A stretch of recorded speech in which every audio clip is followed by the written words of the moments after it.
With her whole family by her side, Renata's still groggy, but she's doing okay. The question is whether or not the foot was salvageable and the leg was salvageable. There's always a possibility that amputation might be better for a child with this than trying to salvage the foot.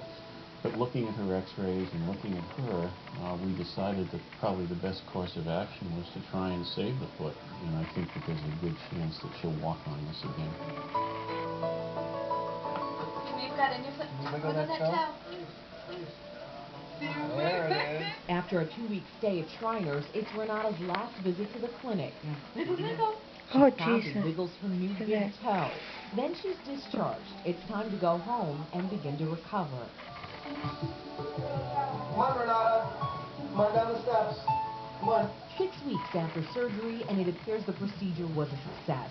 Although Renata's not quite ready to take her first steps with her new right foot, she's almost there. And what a blessing. I mean, better than we could have ever dreamed.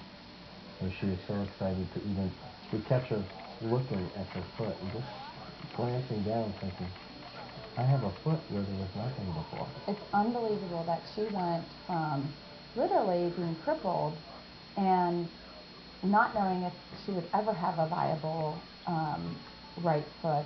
And she's going to be up and walking any day, probably very well within a couple weeks. It's amazing. It's so exciting. We thought we were going to bless her, and in response, we feel like we're the ones that have been blessed. And Renata's journey isn't over just yet. Her next surgery will be in the fall, possibly September. This time, doctors will work on her left foot. They say that surgery should be much simpler than this one. And if you'd like more information on healing the children, check out our website under News 5 links.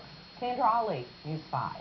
What a strong little girl. Certainly we wish her well for that second surgery, but boy, a great story. And she's got such great spirit, too, because it seemed like it didn't even affect her. Yeah, she's so young. She just, you know, kind of, this is the life she knows. And, you know, it's important for people out there also to realize that, boy, our Shriners Hospital, they do amazing things. So many of our local hospitals, kids come from all over the world to get treated right here. You go into that hospital, and you're always hearing stories from their PR people, and you're like, wait a minute, this is a whole new world. We're so lucky. It's right in our backyard, and we don't even realize it.